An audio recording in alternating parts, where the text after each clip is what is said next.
On Second Shot, we tackle 2 new headlines every week to find out what kind of wisdom the world is dishing out today. And we want you to be a part of that. When you see a headline you want to take a second shot at, or if you're looking for advice, or just want to tell us what you think of the show, email us at secondshotcast@gmail.com. If you like what you hear, rate us on iTunes. This helps us move up in the ratings so more people will see us. And if you want to hear more, subscribe to the show so that the new episodes will get straight to you every single Friday. We love you. Thanks for listening, and enjoy. There's a lot of news in the world today. News that might surprise you, startle you, upset, or maybe impress. News that's not always for the faint of heart. That's why the man who failed his way to success, Heath Oakes, is stepping up. Tackling today's headlines with ignorance on fire in a way only a millennial mogul can. Take off your sport coat, grab a beer, and enjoy the conversation. This is Second Shot with your host, Heath Oakes. We may or may not have a lot of laughs on this episode here. Okay. I mean, this, because we already want to talk about the lighten up here in a minute, but then, the end of the third segment, some stuff we got coming up that's pretty funny. I mean, I'm not going to lie, like, this was good. And we'll get into it later, so you just hold on. Listen to the others first, right? Got my man Patrick Jackson back. Thanks for here, buddy. Yes, sir. Glad to be here. Let's make it happen. Zach and Matt on the mics. Yes, excited to be back in studio with the Action Jackson again. Of course, welcome back. Thanks for hanging out. Yeah. Welcome back, Carter, baby. So we didn't run you off the last time. You still thought, okay, I'll do another one. Yeah. Yeah, that's nice. It was just, had to cancel the Uber. Like, now I guess I'll stick around. It had some great water too. Love it. As long as you have, what do you got in that water? Oh man, we'll find out later on. Zach was a little slow on that one. He kind of still staring at me for a minute, like, "What are you talking?" I'm a slow individual sometimes. As we watch the video, we'll see my delayed reactions to things. So I apologize. That'll be one of those that you rewind back at the half speed thing. That's like, doo. We'll get to the half speed thing, but yes, the first headlines for today's show. We're doing something a little different in segment 1. 2 headlines, 1 segment. So hold on tight, and I want to get through these as quick as I can so we can get to the conversation. First, a Houston man, keeping it local, challenges a driver to rock, paper, scissors game in Houston traffic. Houston has traffic that's no joke for either of you that have ever been in it. Yep. I'm from there. Not fun. And a certain man on I-45, a road very near and dear to my heart, was sitting in traffic one day, afternoon, just sitting in a berg, bumper to bumper, not going anywhere. And he sees another guy in traffic trying to get over, going to cut him off. And so he kind of pulls up and stops in front of him. And the guy looks over like, what are you doing? Come on. Yeah, about to get mad probably. Like he was about getting ready to get all fired up mad. Right, so man number 1 who didn't let him in rolls down his window, tells the other guy to roll him down. So the guy rolls down confused, says, I'll rock, paper, scissors for it. It's in the middle of traffic. I love that. Yeah, just play a little game of rock, paper, scissors. So they play. Sure enough, the guy trying to get in wins, and he just lets him in. Yep. All right. Happy trails, awesome. Man. Yeah, and I thought that was a good headline to kind of kick off the show. The second headline is all the way over in Turkey on the other side of the world. Yeah. A Turkish fan got around a sports stadium ban by hiring a crane to watch his beloved team thrash rivals 5-0. Here's the deal. This fan got a little rowdy in his local stadium. All right, they're big on the sports over there, watching football, soccer as we call it here. And he got banned from the stadium for 7 years, which was a big deal. That's intense. It's a big deal. And it doesn't say what he did to get banned, which is a shame because I think that's almost a headline. But he couldn't get into the stadium. He didn't know what he was going to do. So he hired a crane, like a cherry picker, to raise him up above the back of the stands in the parking lot so he could watch the game. Wow. Love it. In a crane with the flag. Of course, he did it for the for a little while in a game before local police had him come down. But he was a big hit with the fans. A lot of people were into it. And, I had to respect it because the team ended up winning. And I can't say that was because of him, but I like to think maybe. So 2 headlines, both pretty fun. Heath, where are we going with this? What do you take? What do you think, Patrick? What kind of gets you? What's your thoughts on how something like these kind of stories can relate and help somebody else out? It's just the creativity and just the lighter side of just having fun. Yeah. Just doing, this right here, the crane situation kind of reminds me of what I would have done as a kid, trying to get into a game or doing something. Yeah. And, now I guess, things go viral so quick. But that's a great story. Yeah. Great story. The rock, paper, scissors, he gave another or a different or a better definition of hand signals when you're in traffic. Yeah, that's a better hand signal. Maybe that should go viral, right? Like instead of people flipping each other off, if they're getting there, go rock, paper, scissors. Exactly. Yeah. Exactly. So that's great. I mean, I would like to see that carry out to, okay, let's meet at Starbucks, or let's meet at a restaurant, and then we can finish this thing off. Yeah. Now, you know what's funny? Because I love the lighter side of it all, right? Like in today's world, everything is way too serious and mad and with a lot of people, and I've always liked to have fun. Everybody in my environments that I've been around, we usually all have fun, you know, but there always is that time to get serious and the time to have fun, but yet no matter how serious it is doesn't mean it's got to be a miserable time, right? You can still have fun. And when you talk about the creativity, you know, especially with salespeople, okay, so let's talk about salespeople and you know, I think it can relate in a lot of businesses. As you know, there is that line to walk of somebody being so creative. It's like I want people like, look, I want you to be creative, use those but then some people try to get so creative that they just don't do the basics to ever get there. You know what I mean? Right. Get out of the lane of, you still have to have a because they don't want to do that basic work. Right. They just want to be creative. Be creative, and you really just throwing stuff on the wall, and you're really never finding your lane of, okay, that stuff right there works. Yes. You know, just keep throwing things on the wall, but you're not picking out what really works and honing in on it. Yeah. You know, putting the magnifying glass on the ant and making it happen. Yes. You know. Yeah. So I agree. But that is, I mean, but you also, it's so hard on figuring out that line of going off too creative versus actually just kind of doing the basics. But I like being around that. Those creative people that can follow a system but be creative, constantly thinking about things in a different light. I mean, all of the great things that solved a lot of problems were people that thought there's got to be a better way, and they looked for it and got creative around it. Right. And you know, I think that there's definitely places and people that my creativity gets more creative. Like I feel like I really get around, you know, and I think that's where you got to know wherever those environments you are, how can you be creative or not? Right, and also you look for ways to be creative in a situation that could be tense or tight. Yes. You know, and I think with the traffic situations, he looked for a way to let me lighten this up. Let's have fun. It's about to go left. Yeah, let real me make fast. it go right. And I think the rock paper scissors game was a great way to make things go right. Yeah, you know? I'd have loved it. Yeah, that would have made my day if that would have happened in traffic. Yeah. You know, it's tough, man. Houston, that guy could have gotten a fist fight. Well, sitting in Texas, baby, it's gonna be a gunfight. You know, in Texas you gotta be careful. That's a good point. You don't. Yeah, I mean, this is real life. You know, but yeah.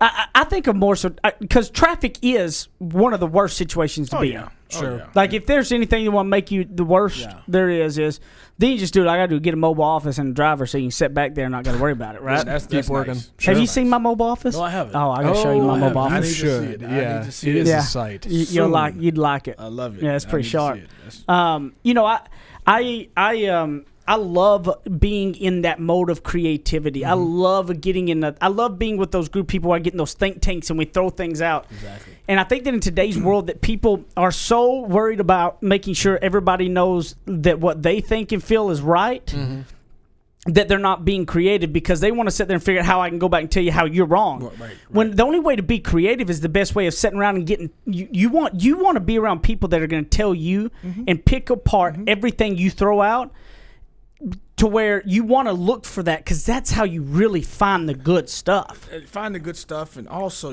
if you have fun with it. Yes. You go in with an open mind, not being closed. Oh, here comes he's coming with these out of the box ideas. I don't know why I'm in this room with him. No, just make it. Again, I use the word light, like we're using the word light. Make it light, and when you do that, you bring in light. Yes. When you make a situation light, you actually bring it in light. That's true. That's a friendship that was created. That was a light in a sense. You know what I mean? Yeah. Well, and those type of situations that you're in, if you do that, what you're lightening the situation up. And if it's something like, you know, the stuck in traffic trying to get over, if you kind of do that, that can lighten it up to where everybody will get along. Like you'll be able to get further with people by lightening situations up. Than keeping the walls up. You know, we talk about that. You talk about that in sales, and sales is universal for anything. Sales is, as a parent, you got to sell your kid to do the right things, to do all those things. As anything you're trying to do, no matter what occupation you have, you're doing some sort of sales at some point. Right. when people talk about getting walls down, walls up is tense situations. Do something to lighten it up to draw the wall down. Crack a joke or get something out of it. Yes. Sure. Rent a crane. Just go right over. Rent a crane. Watch your roll down your window like you're about to do something bad and rock, paper, scissors. And I love that story so much because, like, you talk about bringing in light. Even the cops arresting that guy were laughing. Like, even they were having fun with it. I mean, it's just a good time. Everybody's better for it. But can you imagine? I know if this was happened in Dallas with Jerry Jones, the Cowboys, they would have found a way to let's get this guy some tickets. Yes. Let's make him get with the rowdy with the Cowboy. Sure. Yes. Let's do something to make this big. Make this big. So I look at it from a marketing spin too. But that's where that business owner is not creative enough to think, how can I exploit this versus I want to get my I'm right. I kicked you out. You can't, where that person lost because they could have just had that crane be the staple, painting it. It could be that thing that everybody comes to see. Like, they could have really. Fan of the week. But they were so worried about being right and getting their point across. They lost out. That's a great way to look at it, Patrick. So look at it from that point. That's how we can blow this thing. Make it, it's already viral in a sense, but there's a negative bent about getting arrested and, the owner didn't want this to happen or whatever. But I'm sure, some great marketer, whether it's a sports team or business or whatever, finding that little one thing, how we can, I say exploit it, but I'm saying it in a positive way, to grow our brand, to grow our standing, to show that we care. This is the average fan, has a rabid, feel for wanting to be a part of our game, want to watch the game. I can't turn that guy away. Exactly. Hey, look, and if he was doing something bad in your stadium, he ain't going to do that anymore. He's in the crane. Let him go. Exactly. Right? Exactly. What's the worst he's going to do up there? Yeah, it's fine. And I would challenge you that if the only way you're going to get the creative solutions to be there is when you're around people that can poke holes in your ideas. So you need to welcome that. You need to welcome the people that will force you to be uncomfortable with seeing things differently, will be the ones that help you have creative stuff. Right. Your idea will never be great, but if you bring your idea in front of other solid people that can add a couple things, it can make something great with everybody's minds. And I think you need to remember that and lighten up and have some dadgum fun. If you're stuck in traffic today, go play rock, paper, scissors with somebody, please, okay? We'll be back in a minute with the second segment of Second Shot.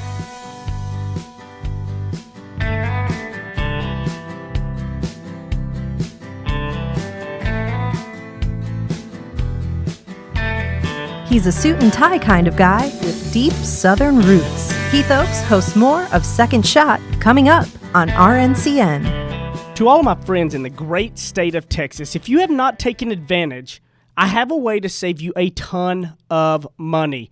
I have saved over about $3,000 in the last year, and I have no hassle. Go to energyogre.com, put in the promo code SECONDSHOT. Now listen, promo code SECONDSHOT, and you're going to get a free month just for signing up and saving a ton of money. So don't be crazy. Stop sitting around talking about, is this the real deal? And go do it right now. energyogre.com, promo code SECONDSHOT, and a free month. Thanks. Go get it now. Run.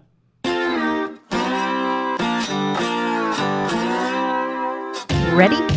Aim. Fire. Second Shot is back for another round on RNCN. No better time than talking about a little bit of spring cleaning. As I went kind of crazy this weekend myself, I got in one of those. I mean, I on a regular basis get into those, like, I probably say once a month I get in that kind of like cleaning mode. I am one of those that all of my buddies had me. We all lived together in the same 18, right? I've always been a clean freak. Yeah. So I was at 18, and I'm sitting there like, even though it's in our 500 square foot apartment, there was the deal. All of our stuff matched. We had decorations on the wall. It was never, it wasn't nothing expensive, but I'm just saying it matched, right? Like, it was cheap. We didn't have, but they matched. Like, again, just because you got a crappy car don't mean it's got to be nasty. Right. You know what I mean? Right. And our house was always spotless. I literally vacuumed probably every day, picked stuff. I'd be so mad if they left a drink out on the table. You wipe her down type of clean, everything. Or get things organized type of clean? Wiping down more so. Okay. I'm an organized. I struggle with the wipe down. I struggle with the organized. Okay. Yeah. What are you? You're organized? Yes. Yeah, see, I'm not good at the organizing thing. That I like to get everything cleaned up and put up, but I like to look at this whole big thing, organize it, not my deal. Yeah, well, grass is greener. I think I'd rather do what you're doing. But concerning our headline for this second segment, this is societal spring cleaning. 7 things we could toss and never miss. And some of these are big concepts for society. The first one is the exercise sit-ups, because this author believes we don't need them anymore. Why? Why beg to differ? I don't have the whole article. I wish I did. I could tell you, But I wanted to kind of throw this to Patrick, of course, because you sent this over. Societal spring cleaning, things that maybe we could all step back and say, maybe we're going a little far here, all right? Maybe we're a little too in the weeds. What do you think about this? I saw the article, and I was really thought about the seasons and spring cleaning, because normally I try to get my yard lined up. Sure. Like right before Easter. Okay. And Easter came very early this year. I felt like it was fast. And then here in Texas also. Well, it was still winter. Yeah, so that's it what I'm couldn't saying. do it, yeah. Right. Seasonal, Texas season is really hot and cold, something like that. Yeah, you get 4 days of fall. Exactly. So for me personally, I didn't have a definitive time to start doing my cleaning in the yard. Yeah.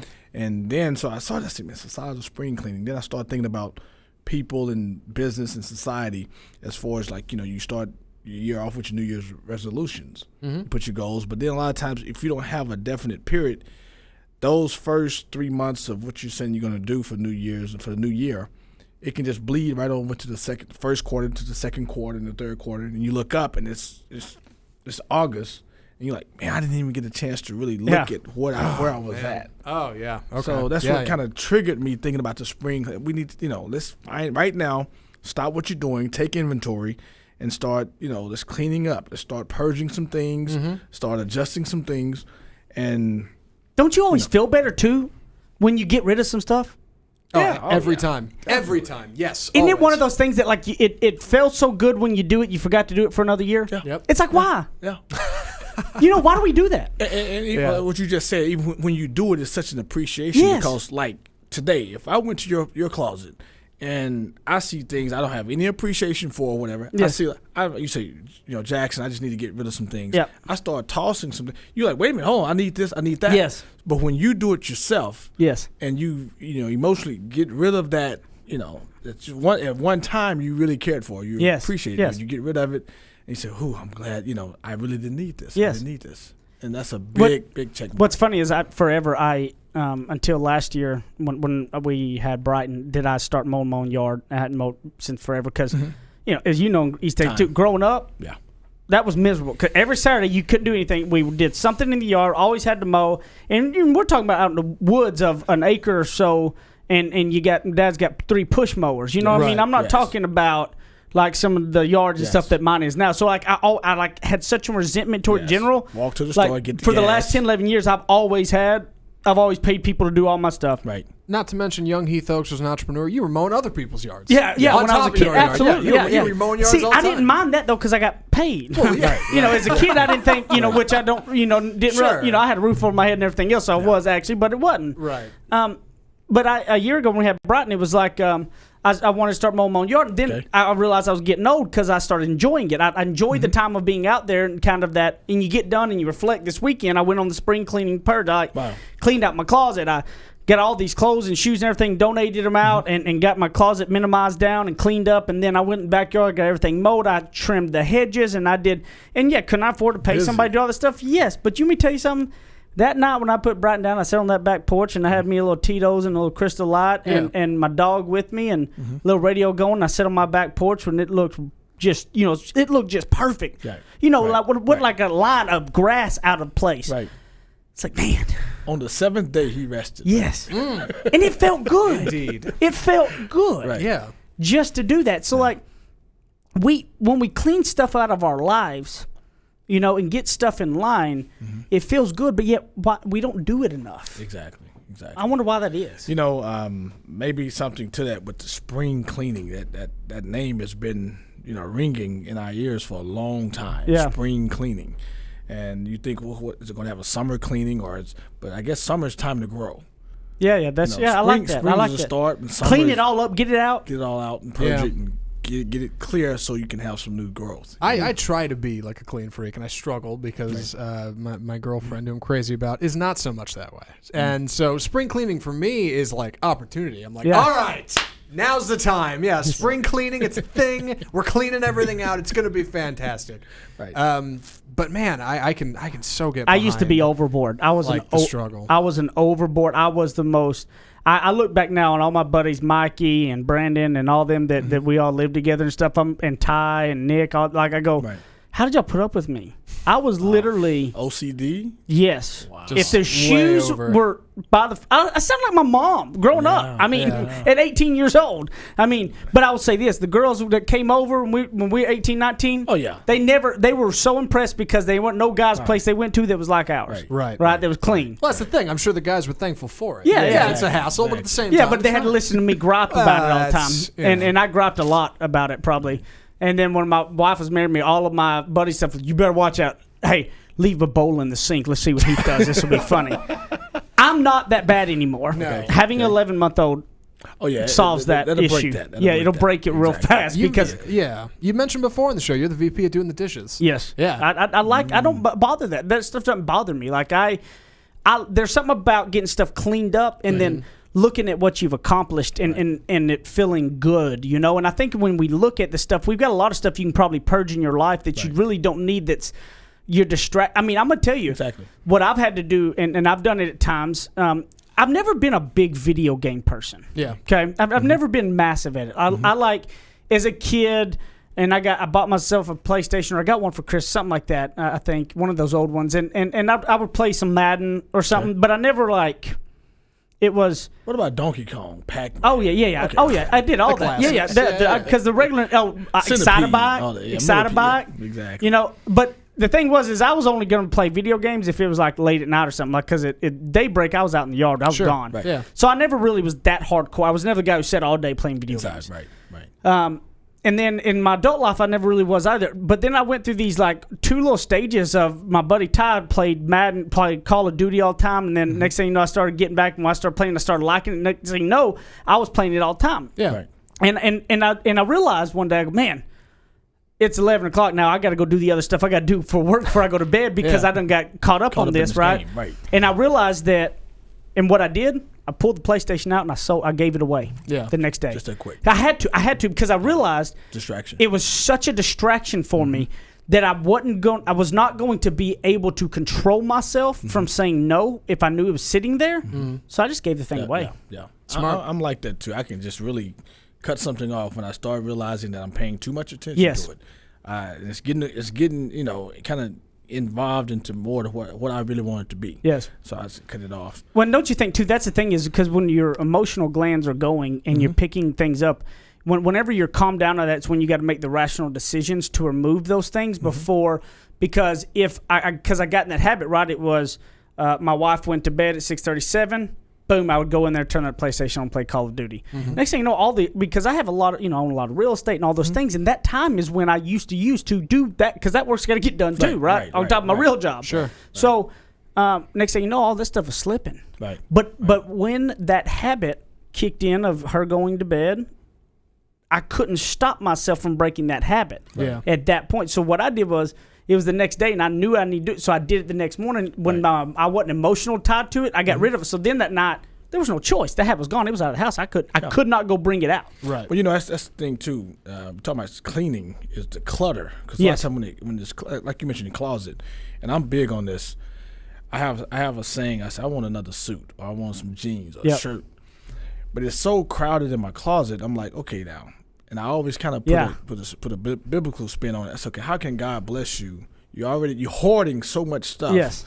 Let's remove this. Let's clean it out, and then you can eventually have room to receive other stuff too. Yes. And I always liked it because it's cleaning anyway, getting rid of old stuff, putting bags and getting rid of clothes, whatever. To me, it's immediate results. Yeah, in a that world is true. where nothing. There's no such thing as a get rich quick scheme. Yeah. You can't take a pill and lose all the weight you want and look great. In a world where we can't people are gonna try to make you think you are. Well, sure. Yeah. But in a world where we can't get everything always, like man, clean out your closet takes an hour, and it's like it's done, and you can look at it and it feels great, and it's a weight off your shoulders. And that's what I want to challenge you all with is kind of taking that inventory. Yeah. And before those habit circles kick in, where you can't stop yourself, that time make those changes when you're not in that loop, to just getting it away to where it can't be a distraction, cleaning up the yard. And it's kind of like I've always believed that what comes in your ears comes out your mouth. Right? If you're constantly listening to positivity, to motivational, you're going to end up being better and happier for that. If you constantly feed yourself with negative lyrics or negative anything like that, you're going to feel that way, right? It's coming out. I believe that way. When we talk about like last episode when we talked about the dressing and how you feel, like no matter if your car's crappy, you can still clean it up and keep it in order. No matter if you don't have a lot of clothes, keep it in order. Because I believe that how you're, every morning I wake up, the first thing I do is make the bed. Okay. I make the bed every day. Yeah. I accomplish something every day. Right. And it is in line. It looks good. And now I'm not like meticulous, like making sure it's all tight. I just make it. Okay. Yeah. But I believe that all reflects your life. I think if you start with straightening your drawers and everything, when everything comes more organized in your life, it that affects everything. Yeah, get things in order. Yes. Yeah, that's great. So I want you to go purging that this weekend. Maybe do some spring clean. When you listen to this thing, where can I clean out some of my life stuff that straighten up and organize to where maybe I will start handling myself in a different way. I promise you the aura you put off will change in a big way. So we got some emails, and we got some pretty funny stuff coming up on this third segment. Oh, don't be.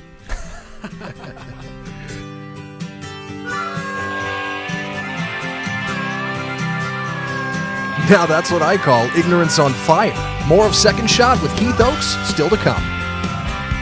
You guys have been listening to Second Shot and hearing us talk about it. You need to go pick up my book, Ignorance on Fire, A Journey of Failing Your Way to Success. You can get it on Amazon in a paper book. You can also hear this beautiful voice of mine in audiobook style on Audible or anywhere you're going to get your audiobooks. Guys, this book took a lot of time to put into it, and I believe it can really be some life-changing stuff to help you on your path to success. And hopefully you're going to fail your way to success just like I did. Ignorance on Fire, A Journey of Failing Your Way to Success. Amazon.com, Audible.com, audiobooks, paper books, everything. Get it, share it with your people, and I appreciate it. Thank you, guys. Go pick it up today. Kick off your boots or suit up. The choice is yours. Welcome back to Second Shot on RNCN. I can't wait to Jeff Rolla, who sent us an email here. I don't know what made him figure this out, but it is absolutely hilarious to me. So for everybody that knows, on the third segment of Second Shot, what we like to do is go through email reviews, ratings, or emails, secondshotcast@gmail.com. And guys, we're on YouTube as well, so you can go on YouTube. You can share the YouTube video on your page if you'd like, as well as the episode. Also, 100 times as I've asked you all, leave us a rating or review on iTunes. Yeah, please do. Till I'm gonna fast until everybody starts actually doing, because the amount of people we have listening versus the ones actually just going and leaving a review is amazingly not on scale, happening. Right? Okay. So come on, guys, I'm begging you here. You can do it. Yeah, we believe in you. So Jeff sent us an email. And I about died. I thought this was absolutely hilarious. But he said, Zach and team, I listened to the podcast on my iPhone, and I recently, by accident, he did it on accident. That's how he did it. Discovered that I can listen to any podcast at 1.5 times the speed, or 2 times, or half the speed. So it just takes our stuff and speeds it up. So if it's a 30-minute podcast, you got 15 minutes. You can do 2 times the speed, and we'll talk faster. You got to listen a little faster. That's right. And he said, if you're looking for a couple minutes of mindless entertainment, take a listen to the fajita update in episode 63 at half speed. It is hilarious. Keep up the great work. Jeff, so we are going to play a little bit of this, because when he did, I'm not going to lie, this was good. And Jeff, you're a genius, buddy. So let's play them this. Sure. Jeff. So this is from Jody Hansen. Send it to follow up on the stolen fajitas.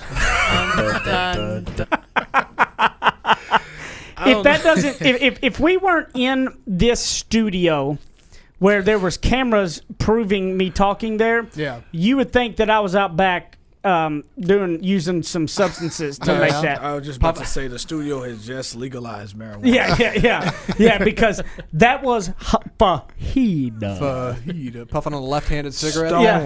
Yeah. That is truly hilarious. I'm not gonna lie. That was fa. But you know what? That's really 2 weeks in East Texas. That's so true. I love it. There's more to it. That whole clip's about 2.5 minutes once you extend it out. It's in segment 3, episode 63. Go back and check it out. It's it played on half speed. Sure. Yep. And Jenny was on that show too, so you got a little bit of half speed of her. It's great. Yeah, it's pretty hilarious, I must say. Next up, we got an email from our friend Jody Hansen. She replied back. She asked a question about faith a couple weeks back. Okay. They answered, and I'm not going to read all of her email, but I want to tell you, Jody, that I appreciate your email and your thoughts as well. And I said, thank you for reading my email and your thoughtful response. And she said that she thought that my comparison as God as a parent figure was really helpful for her to gain some response, and that she identified with some of Jenny's words as well. And she kind of talked about that the background of her question was that her husband and her, they had a plan for their lives, or so they thought. Okay. But it wasn't working the way that they thought it would. How many people can relate to that? Say amen. Amen. You know what I mean? That's one of those that's a lot of people I think can relate with that. And she said it just felt like we were swimming upstream. Okay. And once they finally stopped trying to force what they wanted in their life and stuff, that a phenomenal career opportunity came open for her and her family, and that they're uprooting and drastic changes of moving, and they just feel so blessed. And but that how in times in life, whenever it's like those unanswered prayers that prove to be a big that they never could have saw this, they never could have seen this coming, and that how awesome that was. And so, and then she said, I don't want to end with another deep question. Okay. So this is an important one, Patrick. Okay. You got to pay attention here. She's deep. She's deep. Okay.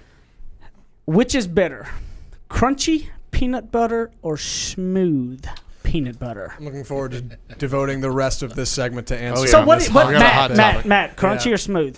Smooth, all the way. Smooth. I agree. Smooth. I go crunchy.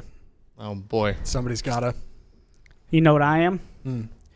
I just love peanut butter. Give me crunchy, give me smooth. I don't give a damn. I feel you on that, but I 100%.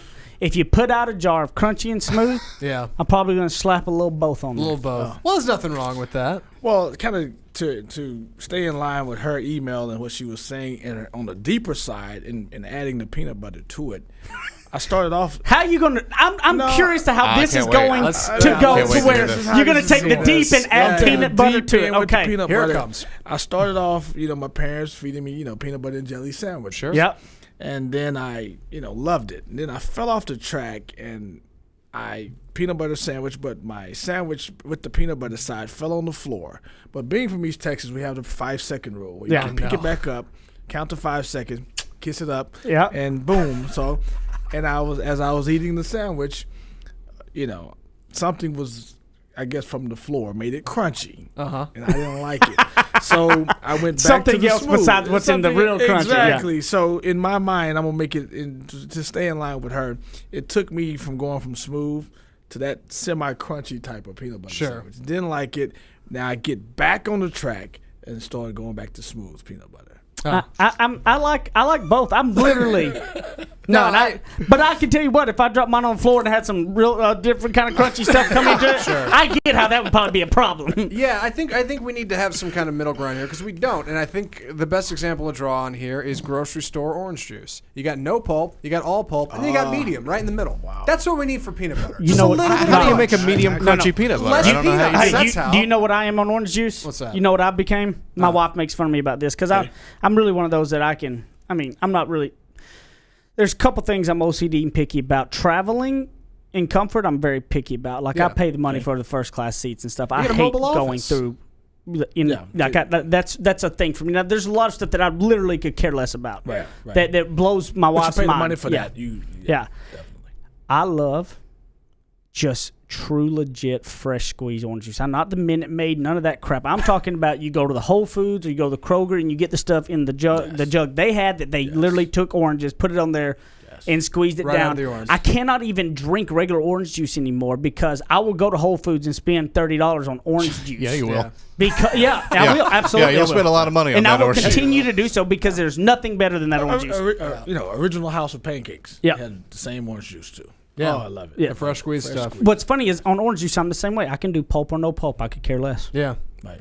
Yeah, I gotta have think some I'm in the peanut same butter. boat. I like crunchy because my dad liked crunchy and his dad liked crunchy, and it's a kind of a family thing. But honestly, Crunchy clearly, peanut butter is kind of smooth good. is That, the is, winner. that, is that the legacy your Family family passes heritage. down? It's the best I got, Crunchy all right? peanut Listen, butter. This is as far as we've come. The Yeah. Lewis clan, here we are. Second shot, episode 66. But Smooth is undoubtedly the winner. Smooth is Yeah. more popular. They have Yeah. more Smooth at the store. Like Smooth is, I mean, that's the way it is, and that's okay. Smooth's pretty great. So Jody, thank you for your email. That was pretty. That was awesome. But that was a good one to think about. Smooth. Yeah, this is, I'm a little crunchy. Throw a little spice into it. You know what I mean? Sure. Maybe a little bit of both. Change it up. Look, Nothing wrong with that. I'm diverse. I can go with anything. Yeah. Well, I'm gonna try crunchy next time. All right, there you go. That's The good. real crunchy. The real, yeah, not the dirt crunchy. Super crunchy. So Zach, you also you said you had a question. Yeah, I did. I was at a Chinese restaurant the other I love day. some Chinese food. You like Chinese food? I- Patrick? Love it. I absolutely. I can tear a Chinese Egg buffet rolls, up. egg rolls. Oh yeah, good. That's Oh, my egg with some rolls. sweet and sour sauce. all- Ooh. I I've been- make that my. Man, I've been rocking this diet since July, and a couple weeks ago I finally decided, you know what, I think I'm in a good place. I'm gonna take a break for a while and kind of get back on whole food. First place I hit was Chinese food. Man, I'll tear that up. Man. Anyway, so I get to the end of my meal. I got a fortune cookie. I crack this thing open, and the first thing I think after I read it is, what would Heath Oaks think about this? And I almost thought about taking a picture and texting it to you. I should have. You should've. I should have. Oh, I should have saved the fortune cookie slip, but I thought, well, I don't know why I'm thinking about this right now. I won't remember this later. And every day since, I'm like, I gotta know what Heath thinks about this. So what I got on this fortune cookie is very simple. It was a slip of paper that said, "Your best is enough." And I thought to myself, wait. The one person I feel like who would disagree with this is Heath Oaks, because he says it's What never, did you think? What would you think I would say? Your best. I guess. What did you honestly think I would say? Honestly, I thought you'd redefine what best is. I thought you'd say, because you can always do better than your best. Yeah. 110%, Yeah. right? 100% is Yeah. never enough. You can always go further. There's always another mountain. Yeah. And I'm curious what you think. I don't, see that's that stuff that people can take out of context, because what is the best is the best you. It's the best. I do believe. I believe that. I agree with that statement 100%. You do. Yes. Yeah. I don't. I'm not. You thought I was going to go down. Like, oh no, you got to do more. Yeah. But the problem is the majority, 99.9% of people aren't living their best selves. Right. That's the difference. That's the difference. Yeah. Is that's what people, and I'm not either. I'm not. Right. Do I think there are hours, half a days, or maybe a day or a week that I'm living the best me? Yes, I do. I feel like I get there at times. Majority of the time, I'm not. Yeah.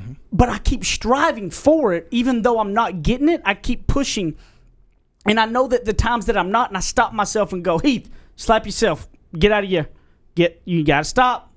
Right. Start being a little better you. Yeah. And so I believe that, that's why I've always said that my definition of success is you being fulfilled and happy with what you are and what you do. Whether that is a janitor for every day and you love it, you are prideful in it, because when you get done, you're going to race your bicycle, and that's what you love, right? I don't care, but if you're fulfilled and happy, that's what success is. It's not monetary, it's not money, it's not any of that. It's success is fulfilling the best you, in my opinion. It also makes me think about my parents. It makes me think about people that is constantly on, constantly working. Yeah. Think about single moms, or Yes. just moms, period. Having a child, I cannot imagine being a single parent. Right. I have more respect for them than anything. And doing the multitasking, doing all of these things. And when you heard you mention it, the best is Your best is enough. your best is enough. Yeah. That made me think of, it's a current statement, like it's an encouraging Yeah. word to someone to say, I've been watching you. Yes. I've been watching how That's you're true. working and struggling, or seem like you're just giving this all that you can while you can. And I'm here to encourage you and say your best is enough. Mm-hmm. That's kind of talking about with Jody's email when she said they were trying to force things, and when they laid back and just said, we're going to be us, and then things came to them. That's being the best you. Right. And you read it in a fortune cookie, but if someone came to you, your boss or your wife or something, and just walked up to you and said, you know what, Zach, your best is enough. Patrick, your best is enough. How fulfilling can that be? Oh, my goodness. That would be incredible. Exactly. Yeah. Exactly. Yeah. So I think that but don't. What I would say is, don't kid yourself if you're not being the best you, and trying to act like make yourself believe you are. Right. And that's what that was me. That was the context I took this at. I looked at that and was like, what's that supposed to mean? Yeah, like what? I should just stop here because clearly I've made it. Like, no, that's not what that is. So You need to strive. You always. You need to strive for the best you. And whatever that may be. And there's you can always be helping and becoming better with you, but you just don't lie to yourself and act like you are, but you're not. You know. So and it's just gonna come back around too. Just look at that statement a year from now. Yeah. And you realize that as you grow. Yeah. You realize that statement a year ago. If you're doing your best, giving it all you have, it fit that time. Mm-hmm. And then now a year later, you can even ask the question, am I giving my best? Yeah. And if it's so, that statement still fits. It's kind of like what John Parsons said on a couple episodes back when he looked in the mirror and he said, if I was writing my paycheck to myself, I'd fire me. Yeah. Right. And he made a change. Right. Is the best you with it, right? Right. Patrick, appreciate you having on again, man. Yes. We're going to have you on in the future too. I'm going to sell you on coming back on a regular basis because I love having you on. I'm ready to buy. Yeah. So where can everybody find you at? You can find me at The Action Online on any social media platform, Facebook, Twitter. It's at The Action Online, THE Action Online. Or you can find me on my blog at IamActionJackson.com. Zach? You can find me at Apple Zackintosh on Twitter. That's me. Heath? At Ignorance on Fire at Heath Oaks. Send us an email, secondshotcast@gmail.com. And you know what? Remember that fortune that your best version of you is enough, and just keep striving for that. We love you, and I'll see you next time on Second Shot.